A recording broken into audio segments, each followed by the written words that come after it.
Good afternoon, everyone, and welcome to the Virginia SBDC's webinar series, Google and Beyond, Marketing and Managing on the Web. This series is designed to take a look at tools and techniques to help small businesses take their business to the next level. Today's webinar is Google Plus Your Small Business. All of our Google and Beyond webinars are presented by Ray Sidney Smith of W3 Consulting, a web and mobility strategy and training consultancy for small businesses. If you have any questions during the presentation, please type those into the question window and Ray will do his best to answer them. Without further ado, here's Ray Sidney Smith. Thank you, Tracy, and thank you to the Virginia SBDC Network for having me here for Google and Beyond Marketing and Managing on the Web. Hello to everybody. We're going to be talking about Google Plus Your Small Business today on the webinar.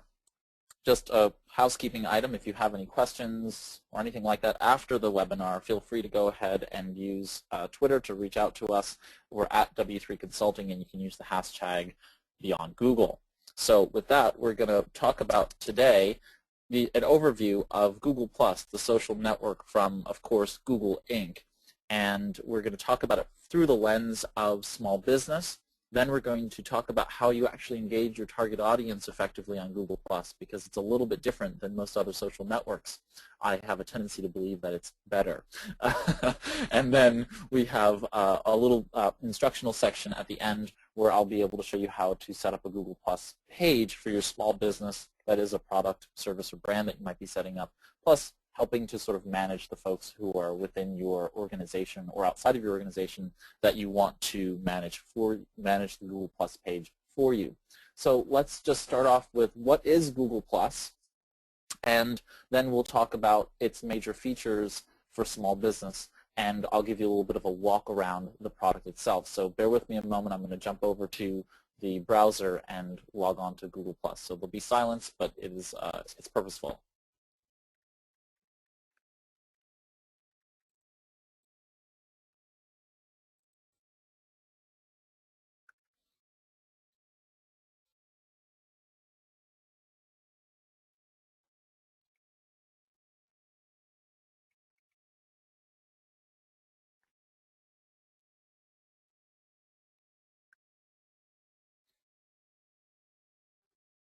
Okay, so I think that it's done everything in the background. I just want to make sure that we have clear audio, and as the program's loading, sometimes there's a little bit of audio flux as it connects with the broadband. So hopefully everyone can hear me clearly now. So what you're seeing in front of you right now is the Google Plus interface. When you log into the system out the gate, you will see this screen after you've gone ahead and signed up for a Google Plus account. So a couple of things to note from using Google Plus for your small business. What you should do if you're going to use Google Plus for your small business is actually have a Google Apps account. If you choose not to have a Google Apps account, which is $5 per user per month, right, or $50 per year, if you don't attempt to use all of the Google Apps products that wrap into Google, that's fine.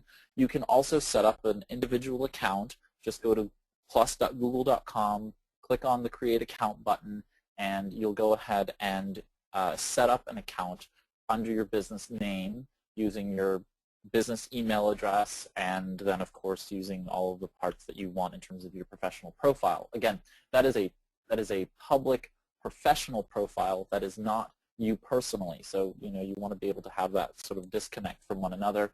I don't particularly understand why Google doesn't make this a little bit more seamless for everyone, but the reality is that at the end of the day, you're going to end up having your Google Plus account that's you professionally and your Google Plus account that's you personally, and there's just some things that can and can't be done between the two of them. I don't have all that time today to explain why, but that's just sort of the end result. The best thing to do then is to use Google Apps and use your Google Plus account that they give you through Google Apps, and then just using, if you do have a Google Plus account that's personal, that just stays personal, okay? So this is not a privacy issue. This is really just a technical logistics issue with how much you can manage in one account versus another, and just having to jump back and forth between them. Anyway, we'll talk about in the management section of the users how you can actually just connect your Google Plus pages to both to the same page. So it really doesn't matter which user you're using. It just ends up mattering how you're managing your user accounts attached to the Google Plus page inside Google Apps for Business, as opposed to as a normal Google user. Okay. Ray, real quick, if Sure. somebody doesn't have a Google Apps account now, and they set up a Google Plus for their business, can they convert that to the apps later? So no. So your Google Plus page is a freestanding item, notwithstanding who really owns it. You can transfer ownership over to anyone. There's a waiting period and such. But the reality is that you can transfer ownership to the Google Apps for Business account at some point, but you don't actually change the Google Plus page. That account that you create will be the owner of it. So whichever one you create the Google Plus page with will be the owner, and then they can, of course, hand down or delegate authority to other managers of the account. So I hope that answers the question. Thanks. Yeah, and if anyone has any other questions as we go along, feel free to jump in. Okay. So what you see in front of you is the dashboard that sort of you're looking at when you originally log into Google+.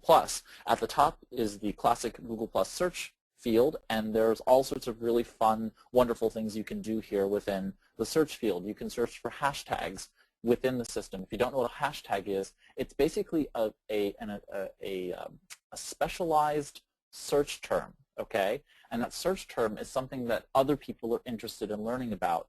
So they hashtag it, they put a pound sign, that is, they put a pound sign, and for folks who know me know that I love productivity, and so I'm going to put in the hashtag productivity. And now what it will do is search for other people who have hashtagged, identify this thing that they're interested in, and you can now go ahead and find all the other posts in the network that have the hashtag productivity. You can also type in a plus sign. If you type a plus sign and then any particular name of a business or so forth, if they have a Google Plus page, you will be automatically taken to that Google Plus page. So if I typed in plus W3 Consulting, you can see here that it says the plus sign W3 Consulting. What Google should do now is direct me to the Google Plus page for W3 Consulting.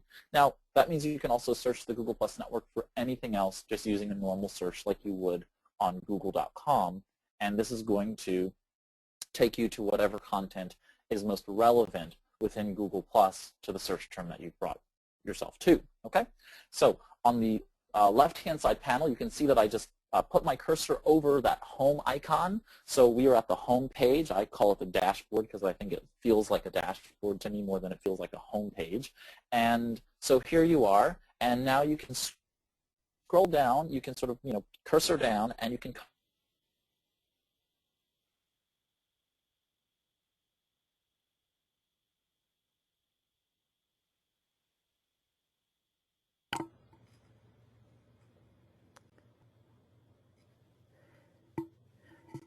Ray.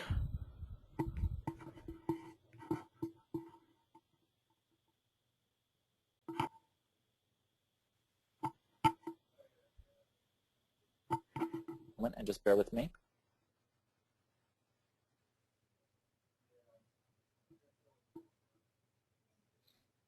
You can see here that Google goes ahead and asks me if I know these people and would I want to connect with them. You can add people to various circles. The point behind this is that circles are the way in which you can categorize people. So you can see here that there are 4 default circles that Google Plus gives you out the gate: friends, family, acquaintances, and following.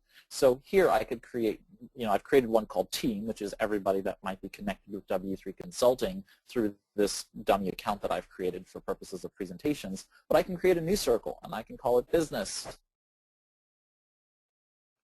And now you can see that I've just added this random person. I don't know who this is, but I've added this person to a circle called Business. Notice the context, unlike Facebook, where it's friends and family, or LinkedIn, where it's just business contacts, you can now have any number of different circles with context of who they are in your life. You can have as many circles as you want, and you can place people in as many circles as you need to. So if they're a friend and a business colleague and happens to be your spouse, you can put them in 3 different circles. And now when you post things onto Google Plus to those different circles, you are effectively communicating with only the people that you want to communicate with for that piece of content. Really, really smart way of dealing with the different relationships that we all have in our lives. So I'm going to go back to home. Ray, we had a question here, which is they've set their business page up already, but they're not receiving any of those recommendations in the people section that you're showing, that they have to invite people by email or name one by one. How do you get more suggestions on the people? So Google actually, yeah, so if you set up the Google Plus page, those suggestions are within the profile, not within the Google Plus page area. The Google Plus page area is for you to market as a business. The people section, the circle section with those suggestions are actually built into your contact database connected with Google. So your Google Contacts is what it's looking at as a repository, as well as your Gmail account and other things that you might have connected to Google. If you are in the Google Plus page, it's not going to give you that kind of connectivity to your contacts, so you're just not going to get it. Okay, so that's a different window. All right, so going down here, I don't want to spend much more time on this because we really have to talk about the small business components to this. But either way, so here on the left-hand side, you have photos. You have something called What's Hot. And in Google+, that's basically the best content that Google thinks will be interesting to you for a particular period of time. We have communities, and I'm going to talk about communities. Communities are basically like Facebook groups on steroids. And so we'll talk about how Google Plus communities are really the lifeblood of your small business marketing. Then we have events. Events is this really cool tool that Google Plus has put into your system, and what it allows you to do, if you're in the Google Apps for Business world, you can host an event, and you can do this in your personal profile, but I'm not talking about that. So we're talking about if you're in your small business mindset, you want to host an event. That might be an open house at your retail shop. It might be a reception at your business or your office or your conference room.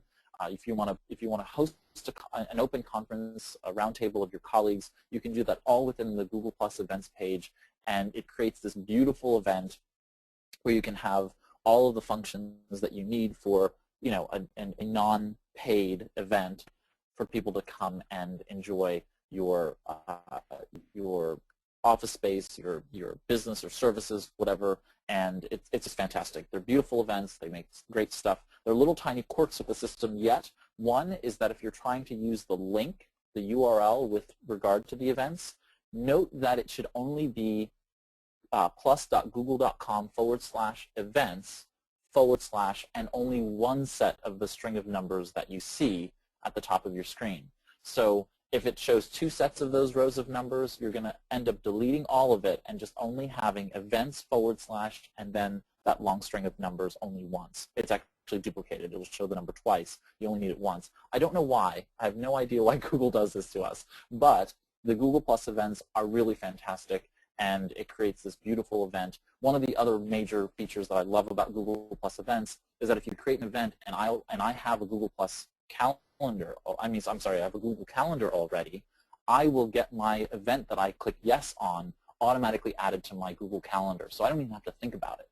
And when it shows up in my Google Calendar, it's gorgeous. It shows me the header image. It's just a really beautiful way to automatically get calendar events into your calendar. It's beautifully done. You can have it added to other calendars if you need to, but it's just a beautiful interface. We're going to talk about Hangouts on Air because that's specific to business. We're going to talk about Pages later on. So really, really good stuff with regard to that. And then Google Plus Local. Google Local is the sort of marrying of your Google Places, which we've talked about on prior webinars, and your Google page, basically the Google Plus page that you'll create. And this allows for reviews, and it allows for you to interact with your audience on a much deeper level as it relates to the services and products you're providing to them and how they're giving you feedback. So really, really great tool. All right, so let's take ourselves into the feed itself here. So here in the center of the strip, you can see that in the center of the dashboard, you can see that you have a couple of columns. You have an All tab.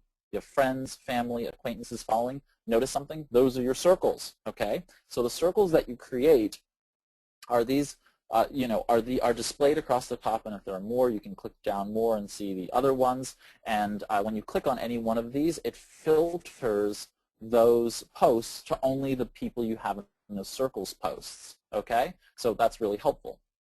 And you can then go ahead and scroll down and see the various items here. You can see this is an event that that I hosted, and I can interact with it. I can +1 it and let other people know that I've +1 it. I can share it. I can comment on it by clicking on the comments. And within the comments, a couple little tricks here. One, if you underscore around any particular set of text, it will actually go ahead and italicize that particular text. So if I type in great and put underscores in front and behind the great, and then go ahead and type great again between asterisks, then it will then bold that text. So when I click on post comment, notice that the great here, I know it's small text on your screen, but the great here is italicized and the great here is bolded. So underscores italicize, the asterisks go ahead and bold whatever text you want. Really just fun little tip in there so that you can go ahead and use some italicizing and bolding within the commenting structure. If you place a URL or a link within the comments, it automatically turns into a live hyperlink so that you don't have to do anything else with it, okay? But you cannot highlight a word and turn it into a hyperlink, for instance. Google doesn't allow that, at least yet. So you can see in the page here, this image is moving. So animated GIFs actually work within the Google Plus network naturally. It's a beautiful interface for it. And we can scroll down. We can just see all the various other things that are going on. Someone posted about What the Plus, which is Guy Kawasaki's book about Google Plus. And you can see a post I shared earlier this year, and it's still sitting in here, but it's, May the 4th be with you. That is, of course, a geeky play on the series. And so there you go. So you can see that there's the feed, and you can interact with it, and it's really a very easy card-style approach to it, and so forth. On your right-hand side panel, you have the Hangouts, and the Hangouts are dedicated to your chat and video functionality. Okay, so this starts out with our first small business, really focused product. With your team now, if you are using the Google Apps for Business account, or you've now created a personal Gmail account, a personal Google Plus account, and you're using it, you can connect and circle all of the people who are in your team. And now on your right-hand side panel, you can actually, at any given time, see who's live, who's in the system, who's there, whether they're on or not, by this little green line underneath the picture of the person you want to talk to. And when you click on them, you can go ahead and open up a window. So you can have a chat with them and have conversation going back and forth with them live, synchronously or asynchronously, where when they log back in, they'll see the message and be able to respond. Google gives you the ability to then sort of turn the Hangout into a video Hangout, and the video Hangout allows you to do a couple of really cool things. One, it allows you to be able to talk amongst 2 up to 10 people, so yourself plus 10 other folks. You can go ahead and, that is yourself plus 9 other people, I'm sorry.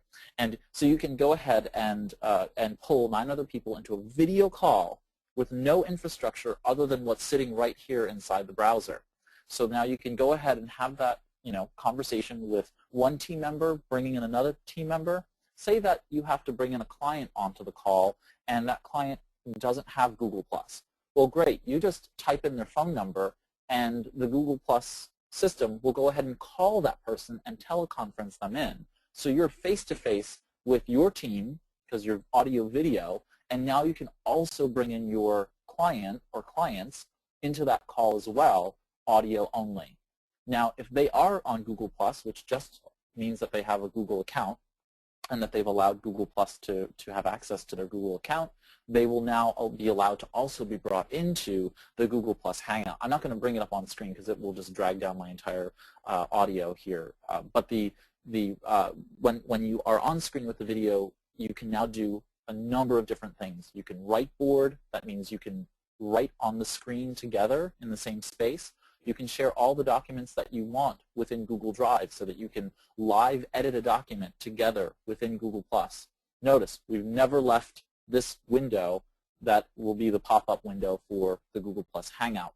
And we can live collaborate. We can share screens. So if I have to show you something on my screen, I just click on a button to share my screen, and I can not only share a specific window, I can share a specific area of my desktop, and I can show my entire desktop so that you can see all of it at once, and therefore either guide a client through a problem. Say a client is having an issue with your website and they can't seem to order on your website. Well, you can walk them through it by having them go ahead and screen share with you live in Google+.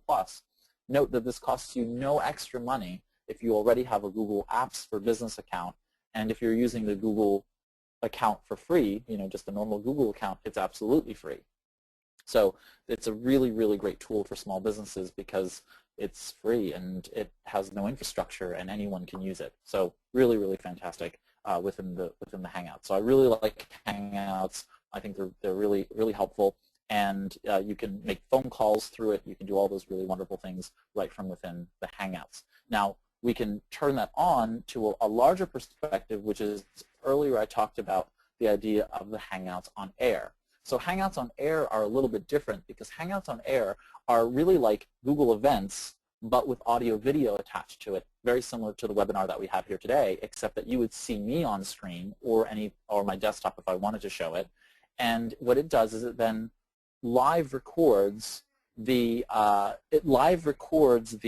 video of what's on screen with everyone else that's involved. So if you are on the Google+ Hangouts on Air, it records everything that happens, and then it pushes it to your YouTube account so that you're able to go ahead and publish that to your YouTube channel if you'd like in the future. Now, it publishes it in a private area, so you can go ahead and record, push it into YouTube. You can do some editing within YouTube. You can download the native file, the raw video of it, and do all sorts of fun stuff and re-upload it to YouTube. But lots of really great stuff that you can do. And again, no additional funds necessary, no additional hardware necessary. It created all of this just as quickly and easily with no infrastructure extra necessary. So really, really great tool for being able to do that. So Hangouts there on the third sort of panel of the system. Now, at the top here, you can see that there's a couple of other little buttons and doodads that Google has given you. Anywhere in Google that you see this share button between your profile image and this little notifications chime icon, you can go ahead and click on share. And this allows you to be able to share, and this will be applicable once you get to your Google+ page. I just want to show it to you here as well. But within the within the share field, you can share photos, links, video, and you can create an event right from clicking this little share icon. So whether you're in Gmail or the mail within Google Apps for Business, if you're in Google Calendar, if you're in Google Drive, wherever you might be, you can just click on share and automatically post content irrelevant from whatever content you're seeing in front of you. So note that this has nothing to do with you being on or in a document. Say you're working on renaming a document in Google Drive. Clicking the share button has nothing to do with that item, but what it does do is it gives you access to the share functionality. So when you think about something and you want to be able to get it out to your audience, you can do that right then and there without having to think about whether or not you have to go over to Facebook or go to plus.google.com and type it in there. You literally just click on share and you can share now. And it makes it very, very easy and simple for you to be able to do that. And then if we jump over one icon, you can see the little notifications icon. So here Google Plus gives you a couple of different really cool things. One is they give you a feed of all the various new items or notifications that you might want to see when you're within Google+. So you'll see a little red number 1, red number 2, and that's the number of new notifications that will show up right above this icon here. Then below that, you'll be able to see I'm just bringing this up into a larger view here. And so you should be able to then see all the other notices. On the right-hand side, top right-hand side corner, there's a mark all as read. So perhaps you're a member eventually of several communities and a member of several circles that are having conversations, and you glance over them, and I'm sorry, I'm getting a little notification here, decline. There we go. And so we can go ahead in here and click mark all as read, so that we don't have to think about what we have and haven't seen yet. We can just mark them all read and not have to worry about them anymore. And you can see that it tells you all caught up. It basically tells you there's no more new notices. But if you do want to go ahead and see all of your notifications, you can click on the Google Plus notifications, and it will give you a feed of specifically all of your notifications, and you can then interact with them very, very quickly and easily. So instead of that having to hunt and peck through pages of different types of things, you can do that all very, very quickly and easily from the Google Notifications page. And you can even bookmark it. So if you click on this link, you can then bookmark it and go directly there on a regular basis and be able to then go ahead and manage those particular notifications. Okay. So with that, let's talk about communities, okay? And I'm going to go take you over to the communities area. And while I'm doing that, Tracy, if there's any questions, I'll be happy to answer those as well. We had a question on what the attendee limit for Hangouts on Air is. Oh, great. Okay. So is my audio okay? Your audio is fine. Great. All right. So when we're doing a Hangout on Air, you can have unlimited attendees watching, but when it comes to the number of people who can, say, be panelists, if you want to call it that, you can have yourself as the host plus 9 other people, audio, video-wise. Okay. And so what some people have done is they literally just allow in the first 9 people who show up to be audio, video oriented. If they want to do just a webinar, they don't let anyone in other than themselves and potentially another member of the team to help manage things. And then everyone else can hear and see, and they can text comment below the event. Okay, so if you're inside the event, you can still write messages and communicate with folks. Events have something called, and Hangouts have something called party mode.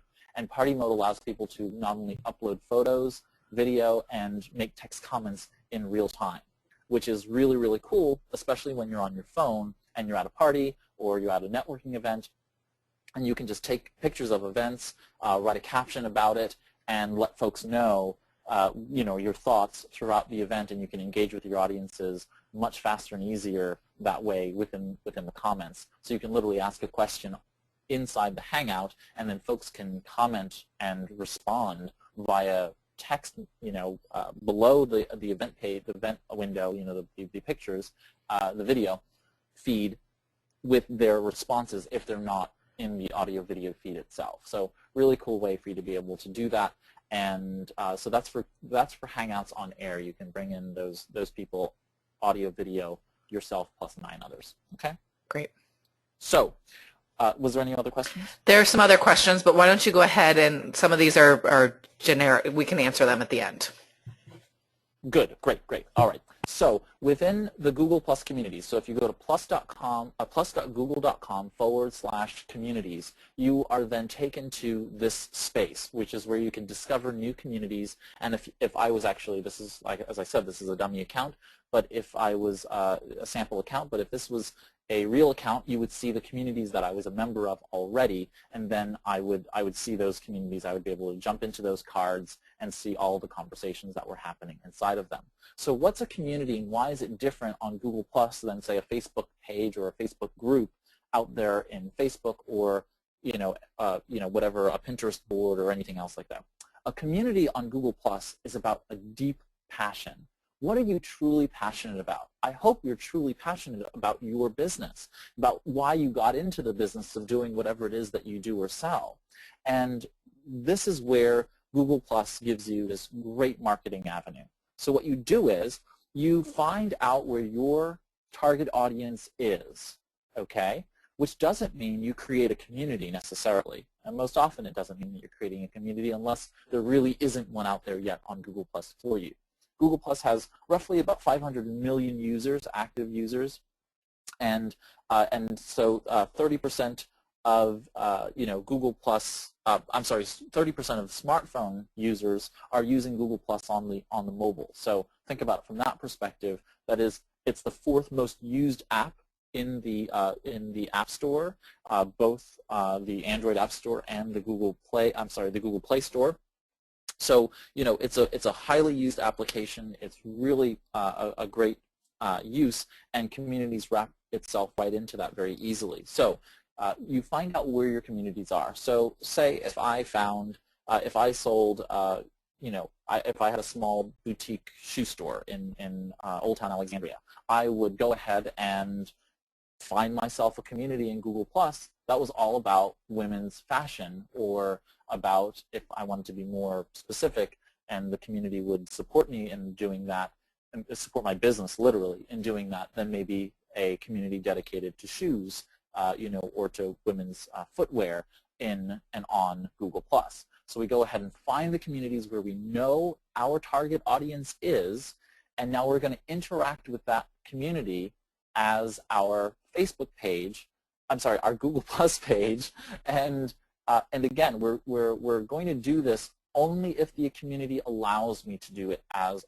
a Google Plus page. Okay, so as a page, some communities have decided that they want to interact with only people, and this is why I think that it's really good to use your Google Apps account and use your Google Plus profile that's created for the Google Apps account, for Google Apps for Business account, as opposed to your personal profile, because now you can manage all of this communications that will happen with professional communications, that is with your target audience to you, with your brand facing forward, as opposed to your personal brand facing forward. Whoever you are in your personal life doesn't have to bleed into your business.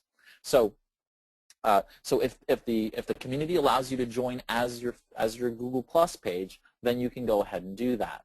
Your Plus page interacts pretty much with Google Plus all in the same ways that you would as you yourself, but of course you then have your logo or your business image up front, and all of the pieces of your business are basically being put in front of the communities.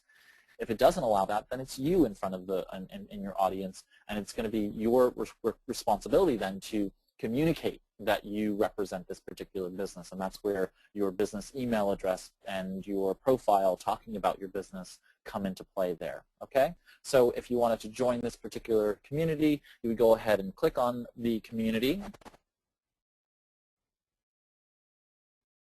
And right up here in the top right-hand corner of the dashboard, you can see that it just says Ask to Join. And you click on Ask to Join, and now the community moderators will allow you to be able to join the community. Note that the communities usually have an ability to talk about their community and give rules, and you can see that they have lots and lots of rules in this community because they are a very large community. I think 35,000 members within this community, almost 36,000 members in this community, and so they have to manage how people and what people can really post in terms of content. So you can see here that they tell you what you can post, and they give you community guidelines, category descriptions, and some basic information about what you can find within the community. Okay, so really, really well done community outline for you, so you know what you're getting into, you know what you can talk with. But if your audience is also small business, well, then you need to be in the community talking to those small business owners. If you are a small business owner, it makes sense that you be in the entrepreneur, self-employed, small business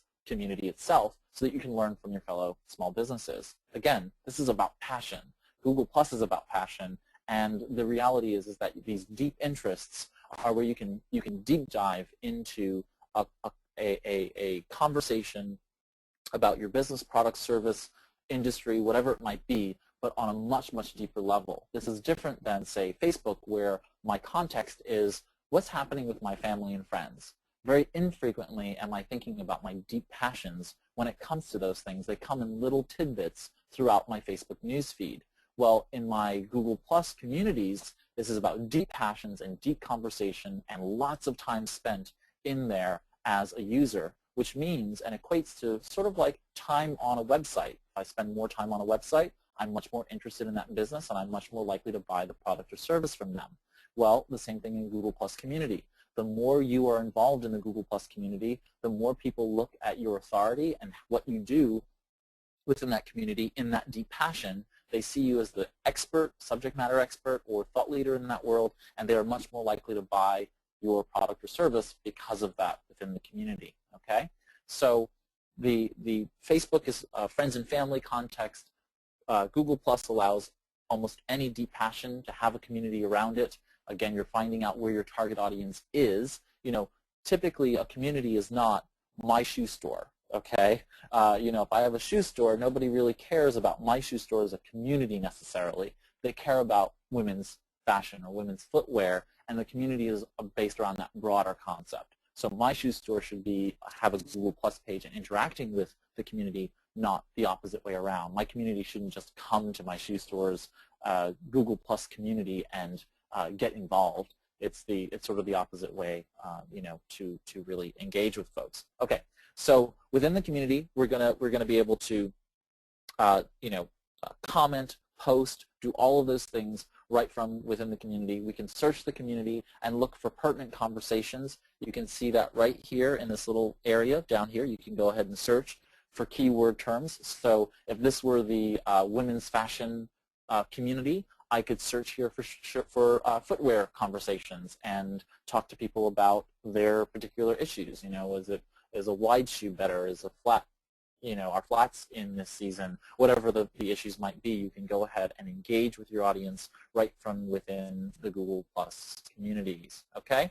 So if you have any questions about the Google Plus communities, you can ask those at the end, and I want to be able to walk us through the creation of a Google Plus page so that we can answer any questions we have about those as well. So Google Plus communities are an amazing tool. People really need to use them.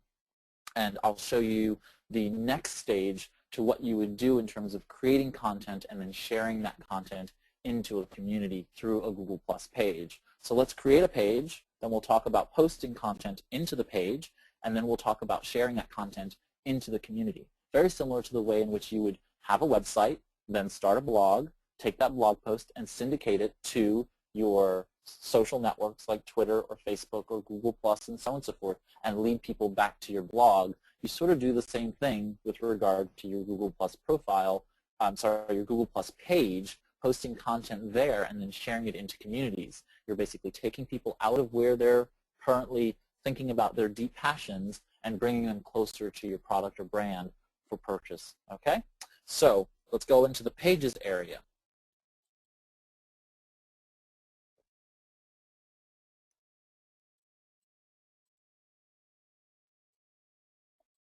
And you can see here that Google Plus has given us the Your Pages world, and if I had a Google Plus page right now, it would show me those Google Plus pages, and then I'd be able to interact with them. They're showing me a little video that shows me that I can create a page for my business, band, cause, or product, and that allows me to go ahead and be found on Google Search, Google Maps, and all of the other Google web properties that are out there. So it gives me this little wonderful blue button that says Create a Page, and that's what you're going to do. You're going to click on Create a Page. Now, if you wanted to just go to this directly from the URL, you would type in plus.google.com/pages/create. Now, you can have as many pages as you want. So for some businesses, you might decide that you want a page for every one of your products, you know, major product lines. So if you had, if you sold, let's say with the women's fashion, say you sold stoles, you sold shoes, and you sold bracelets or other types of women's accessories, you could then have one for each of those particular items. That can be cumbersome, okay? So I would not particularly think about creating too many Google Plus pages, but you should have one mainstay one for the business itself. So let's go ahead and create one for a local business or place. So it gives me the category.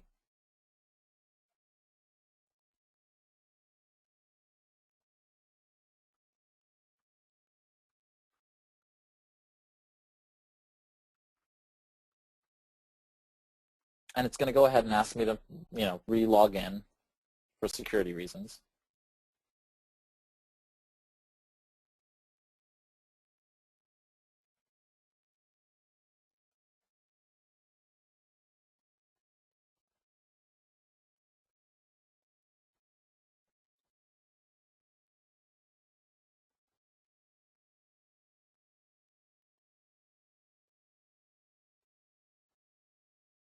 Okay, so now it's going to ask me to go ahead and agree to its terms and conditions. The terms and conditions just give me some, sort of guidelines in terms of what information Google has access to, and also that I'm agreeing to be honest with them. So that's always a nice thing. It goes in here and it says, oh, where's your business? So it's going to ask me to go ahead and find my business and associate it with a particular place. So I'm just going to type in Arlington, Virginia, for instance.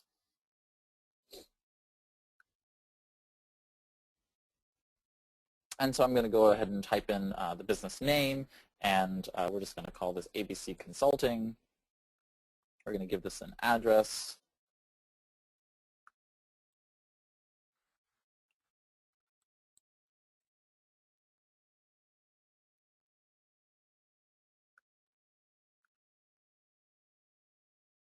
And it's going to ask me for a business phone number, some other categories, and that's fine. So we're gonna call it a business center, and then it asks me whether or not I deliver goods or services to my customers at their location. And so if you have a service radius, you're basically giving them the response about a service radius, and I'm going to say yes, I do it within say 10 miles of my business. Oh, they couldn't recognize the address because it's not a real address.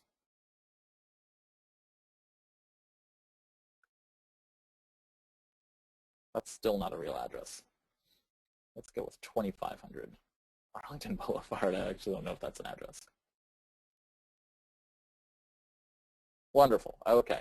So you can see there is actually a bunch of ABC Consultings in the area, and it's asking me, hey, are you any of these businesses? Okay. I'm going to say no. It's going to go ahead and attempt to mail a postcard to me. So it's going to mail a postcard to ABC Consulting. I'm sorry to do this to Google, but for purposes of our webinar today, I'm going to just tell them that I'm going to get a postcard. They're going to go ahead and mail it to me. And then 2500 Arlington Boulevard in Arlington is going to get a dummy postcard that's going to bounce back to Google, and they're not going to go ahead and be able to approve my Google Plus page because it's not real. Notice this is for a local business. So I'm showing you the local business. If you're doing a product, brand, or service, this wouldn't take you through this process of having to go through all of this mess. But I am taking you through this so you can see if you are a retail or service business with an address, you will be required to do this because it wants to make sure it knows who you are. Okay? Was there a question? Yeah, there were actually two. If you're a home-based business and you don't want to post your address. So the address is not going to be posted onto the Google Plus page unless you want it to be. Just make sure that once you create the page that you create the privacy requirements to removing the address from view. So you can say I don't want my address to be shown. I don't want particular things to be shown. You can do all of that. There's an ability to change all of that. So if you're a home-based business, you can quiet it, not a problem. But you just want to make sure that you go ahead in and change the privacy requirements under the profile. So you're just going to, on the left-hand side panel, you have home and then profile and then people. You're going to go ahead and click on that profile, and then where it shows your address, make sure that you click on the edit and make sure that it shows, I don't want to show anybody my address, or I don't want to, whatever it might be, you can go ahead and change those to your comfort level. Okay. The other one, which I think you've clarified, but just second question was, what's the difference between a Google Plus page and a Google Plus business page, the local listings? Right. So based on the category that I chose, I wanted to show you guys what's going to happen when you create a local business, because that's what the majority of you are going to do, is going to create a local business. And what Google wants to do is wants to make sure that you're a real business. Sort of the Pinocchio concept, I'm a real boy. You want to make sure that you are being verified by the Google system so that you're being picked up in the Google algorithms on Google Maps, Google plus local search, and then of course Google's local search. You know, they bought Zagat, and they have a very strong you know, inroads into making sure that the review sites and all of those other things are being tailored in, and I'm going to show you that momentarily. And you want to make sure that you're being tied into that system. So that's that part of it. If you chose any of the other categories, Google would not be taking you through that process, and it would just be, who are you, what are you trying to create, and it creates a page for you. Okay?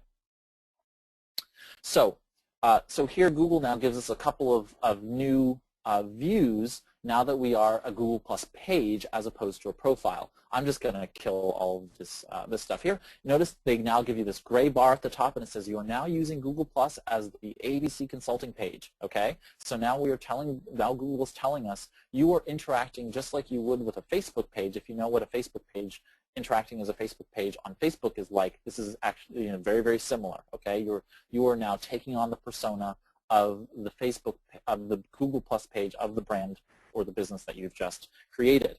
And now you actually have, it's truly called the dashboard, which is why I call the Google Plus homepage the dashboard also.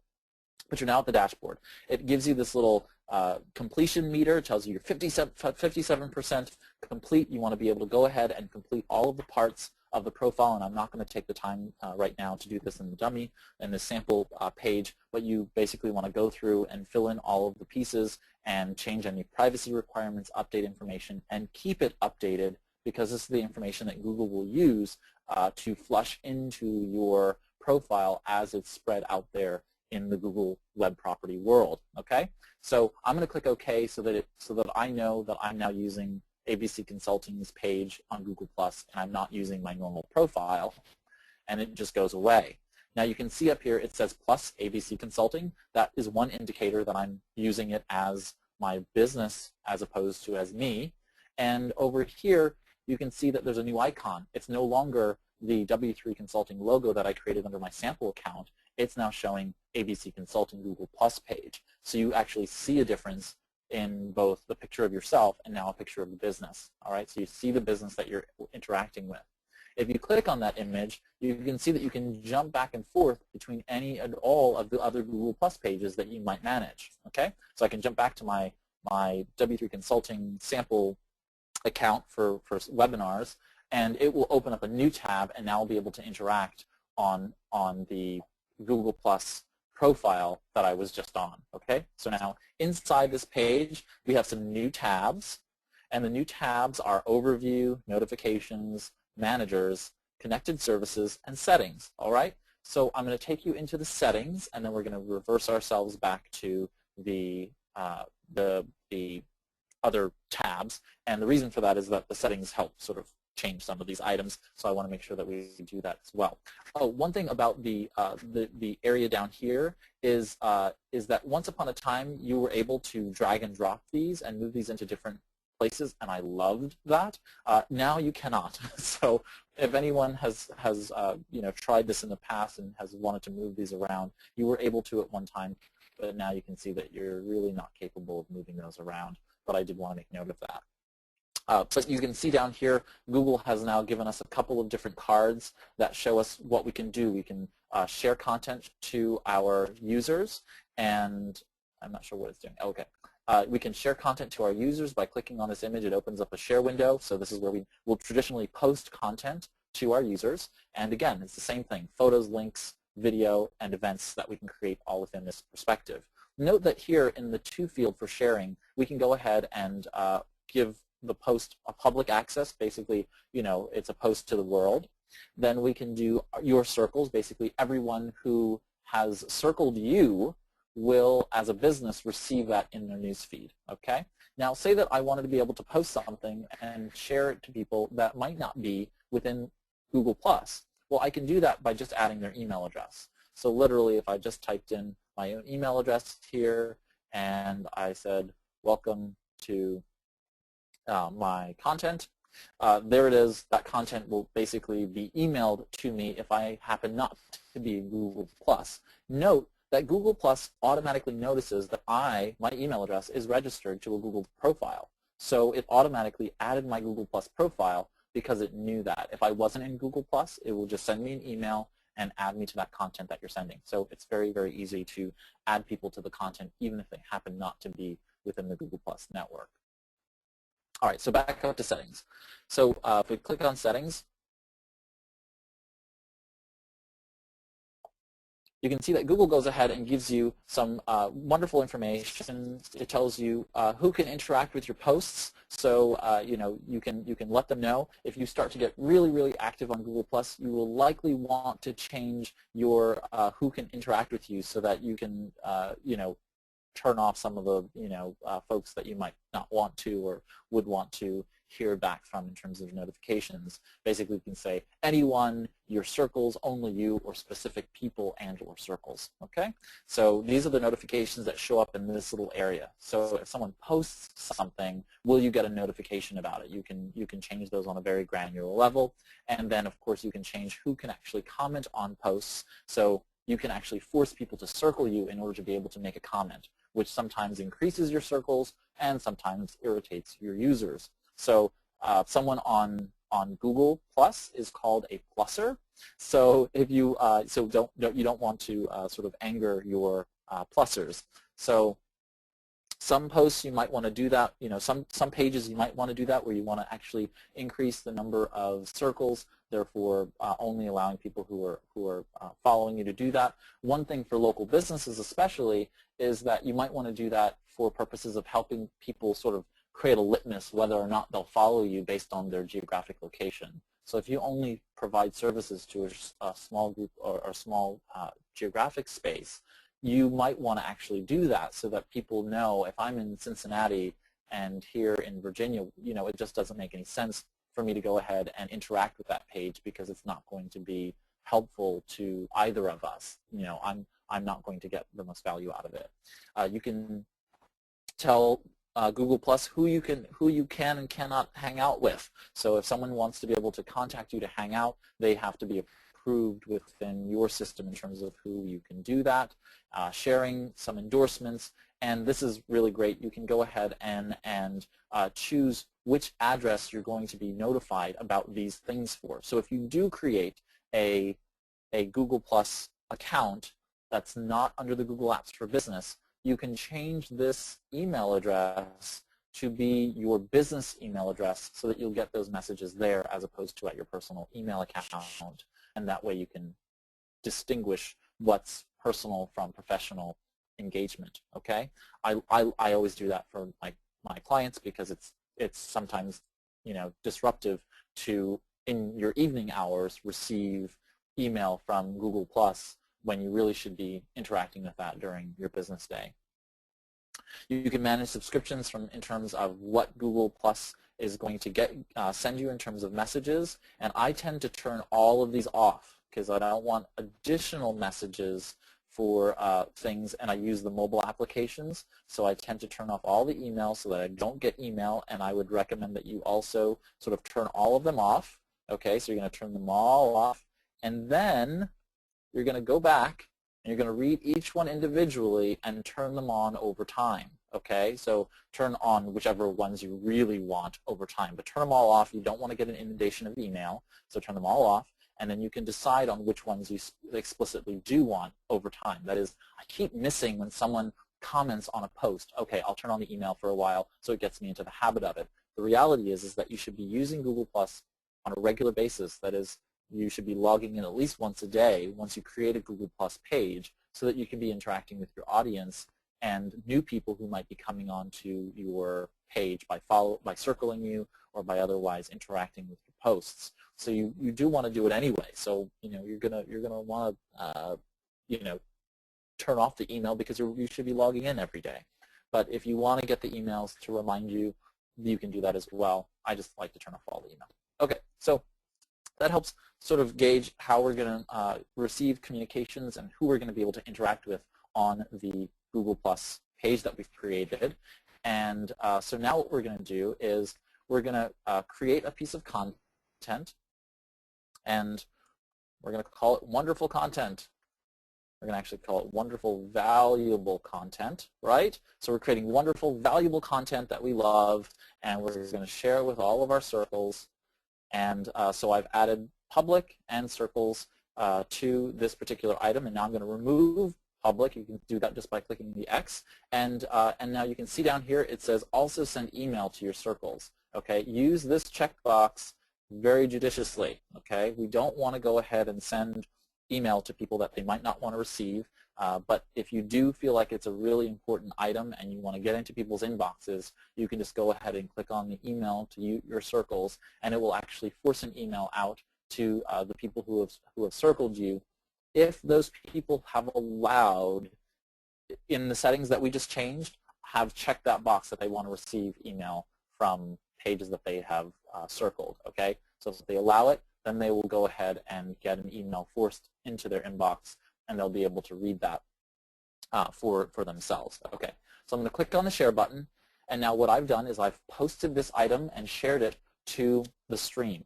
Okay, so now the world sees this particular post, and so I'm going to be able to go ahead and do that. But first, what we really need to figure out is we're going to join a community, and the community itself is going to want me, Ray Sidney Smith, to go ahead and post that item, not my Google Plus page. Okay, so this is not a technical requirement. What I'm telling you is that just some communities out there on Google Plus have gotten sort of frustrated by lots of businesses posting lots of marketing content without actually engaging in the community. And I know that none of you would do that, but the reality is that because of that issue, now communities have come together and said, we don't allow a business page to post content. They basically said to the world, we're not allowing that to happen, okay? And since they can do that, you then have to post as yourself. Now, as a standard practice, I would recommend that you should show your business Google Plus profile and share in the communities as yourself the content from your business page. Why? Well, first, faces build trust. Two, sharing content increases the value of the content within the Google Plus network. Okay, so that it's being shared, even if it's being shared by you, increases its response rate. It increases its engagement because people are like, oh, you took the time. Yes, it takes time, but you took the time, the extra 2 minutes, to go ahead and share this into the community and add a little bit of, maybe add a question, add some kind of little note to it to let people know why you're sharing it within the community. It could be as simple as, I really thought this might interest everybody here because, if you're interested in women's fashion, this new catalog that we printed has all new descriptions about all of the trends that are happening in women's fashion this fall. Okay? So this little blurb right there on it allows for people to open up and have a conversation. Remember, the content that you're sharing is about people being able to have deep, rich conversations about things that they're passionate about. If they're not having those deep, rich, passionate conversations about your content, then you have to go back to the drawing board and figure out what it is that you can do to make it better and greater. Okay, so that being said, we would then go ahead and approve a manager, and we only have a couple minutes left, so I want to make sure that we do this. So here, I click on Add a Manager, and now I can just type in an email address and or a person, and the network will go ahead and appoint them. So I can type in, for instance, Raymond Sidney Smith, and it didn't find me. I don't exist. Let's see here. Well, it is not finding me. Well, either way, you can see that you can go ahead and appoint people. So in this case, I'll just type in my email address, and it will go ahead and invite me. There it is. It found me. So you can go in there and say, I want Ray Sidney Smith to become a manager of add that. Click on invite, and we'll go ahead and shoot an invitation off to me. And now I'll be able to go ahead in there and post. I'll go to the page, and then I'll be able to go ahead and click on the content in order to be able to share it out to people. And I'm just going to show you that, and then we'll take questions. And so you can see the little share button. You click on the share button, and then you can go ahead and choose the community. If I was a member of the community, it would show up down here at the bottom. Okay, so it's all about being able to share that content. And again, like I said, it's just like with your blog. You're sharing it out to the networks to bring people closer to your page. The content leads people to the page, which gets them to circle it, which then gets you to be able to engage with them more directly and more regularly. Okay, so with that, Tracy, if you want to take over in terms of questions, and then I can answer those. Wow, Ray, thank you so much. That's a lot of information today. I know that we've come up to an hour, and I do want to respect people's time. So if you do need to jump off the webinar, we're going to spend a few minutes answering questions, but please feel free. I did post a link to an evaluation for this webinar in the chat window. You can either fill that out now or you'll be receiving that via email tomorrow. Please help us to improve our webinar series by filling that evaluation out. So we've got quite a few questions, Ray. Okay. Where do you go to turn off the address from appearing on the page? Under Profile. Click on Profile, and then you will see your address once it's been verified by Google.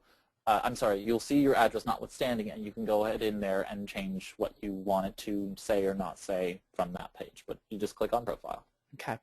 If you don't receive mail at your retail location, they're small and they haven't set up to receive mail there yet, is there any way to bypass the postcard issue? There are ways in which to do that. If you go to the support area for Google+, you'll be able to go in there and email support, and they may be able to call you and do that. But it's a difficult process. I mean, I've been able to do it for a couple of clients, but it will take you several weeks of having to interact with them. They really want you to be able to receive. I mean, because you're saying that you are receiving clients and or receiving delivering services at that location. That's what you're doing by saying that you're a local business within Google+. They want you to be able to receive mail. That's one of the litmus tests for it. So it will be tough, but you can do it. You just keep communicating with them, answer their phone calls so that they can approve your listing, and you should be fine. One way to do this outside of that is to actually create the Google Places page. So if you go to google.com/places, do the Google Places approval process, which will allow you to they'll phone call you or send you a text message and do some other stuff to verify that you're a business. And once they've verified you that way, then you can bypass that Google Plus verification. So if they verified you once through Google Places, then they don't have to do it again through Google Plus. Okay. Can I change what email my business page is associated with? I think my personal Google account, and now I'd like to change it to the business email. What you'll have to do is you'll have to go ahead and create a new Google Plus account using basically a new Google account using your business email. So you're not creating a new Gmail account. You're going to google.com, logging out of whatever you're logged in as, signing up as a new account using your business email address, or you're creating a Google Apps account, and then, which again is $5 per month or $50 per year, and then you're going ahead and creating that account, and then you're going back to your Google Plus page and appointing them as a manager. So add manager from within the dashboard, and then invite them. Then once they're invited, they have to be a manager for X amount of time. It's like a week or so, and then you can go ahead and transfer ownership to that person. Okay, so that's the only real way that you can. It's a little bit of a process, but follow it, and you should be able to do it. Okay. I have a work email via my business domain and a Gmail that I use for personal. I notice that when I create a new circle within my Gmail, with my Gmail Plus for the business domain, those same circles also appear in my personal Gmail Plus. Why is this?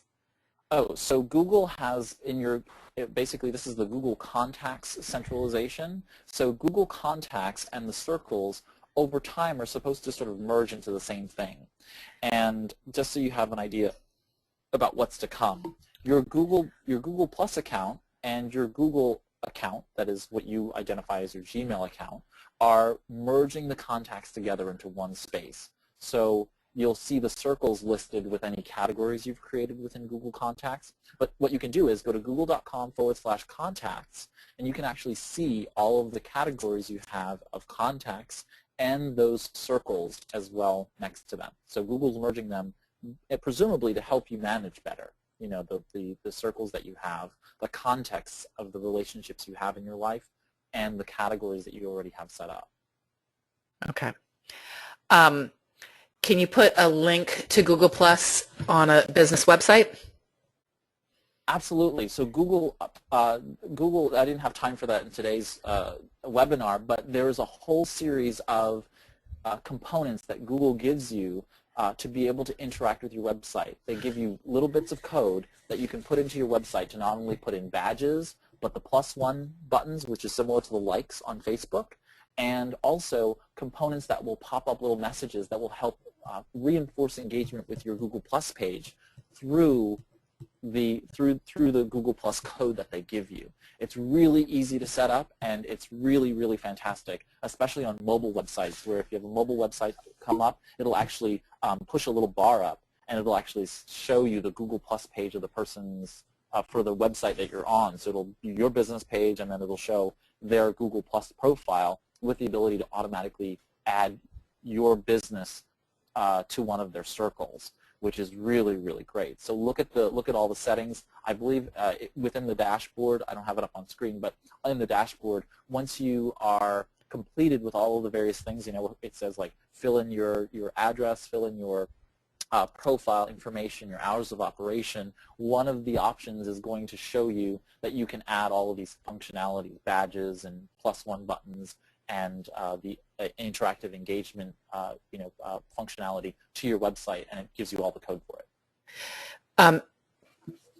That's actually a great segue. You covered a lot of information today. Is there documentation or a tutorial where people can find to review, other than going through this webinar again, more information on Google+?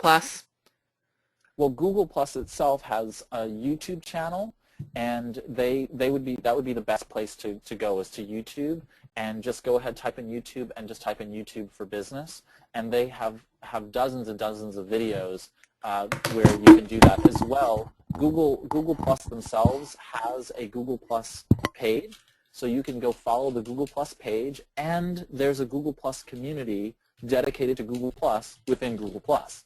So you can go into Google Plus, the Google Plus community, and ask questions of them, and people will be able to engage. I tried to slim it down just to the 3 different parts of the Google Plus network that's most valuable for your business today. But there are literally dozens of other areas of the Google Plus network that are really, really helpful to business. Okay. Can you compare it to LinkedIn? So LinkedIn is a very defined network, and really LinkedIn as a whole is really about the LinkedIn contacts, your ability to talk to people through InMail and the people that you connect with in the real world, and then the LinkedIn groups. Okay, so there's really only 2 pieces that are mostly effective for especially small businesses today within LinkedIn. It doesn't allow for a lot of broad-based communication to the outside world. Google Plus itself, whether Google says it or not, is clearly invested in making sure that you get better return on your search engine optimization, better return on your Google advertising through AdWords, and through your social media engagement directly on the Google Plus network by the more connectivity you have to your website and Google Plus. They're basically trying to reduce the amount of spammers that are attacking the Google servers, and therefore they're going to reward you for doing what they say. Different from LinkedIn, because LinkedIn has no control over the internet. LinkedIn doesn't have a share of the market in terms of the broad-based consumer network. They have a connection that is back to their business-focused network. That's not a bad thing, but it's apples and oranges. I mean, think about that from a perspective of business networking for LinkedIn. Twitter is about sentiment analysis and really short sentiment type posts and communicating with people in real time in a location. Facebook is about communicating with your friends and family around your interests, okay? And Google Plus is about passion. It's just about being able to deep dive into it with regard to passions as a consumer. As a business, it's about engaging with your customers' passions, okay? And that, of course, has the Google juggernaut around it, which is search engine optimization and what I call social optimization, which is making sure that your social is anchored around your search engine strategies, your content strategies, basically. Okay. a real brief answer to this, because I think given the number of questions we had on Google Apps, we may want to rerun the webinar we did on using Google Apps for Sure, small business. But what's the benefits, just real quick, of a Google Apps account? Well, centralized management, the ability to have all of your products under one account for Google that is your brand. And the biggest thing that I really find with small businesses is centralized management of your data as it relates to your staff and yourself having devices outside of your business. So if you bring an iPhone or an Android device, whether that's a phone or a tablet or a computer, from outside your business, and you're using business information and services on those devices, who controls that device, who owns that device, and what happens when it's lost? From Google Apps, you can control all of that from one centralized dashboard, one centralized space, and then all of the various other, there's so many other benefits, but that's really the biggest thing. Great. And then the last question we have is, can you show a couple of examples of good Business Plus sites? What I'll do is, if you don't mind, Tracy, I will pull a list of 2 or 3 of them, and I'll give them to you, Tracy, and maybe you can send them out to the group. I can absolutely do that. Yeah, some really, really wonderful ones that are out there on the Google Plus network. I'll put some together for you that I have in my circles, my real account, and I can show you some really wonderful Google Plus pages. Well, great. Thanks, Ray. Thank you so much for your time today, and thanks everyone for attending. Thank you.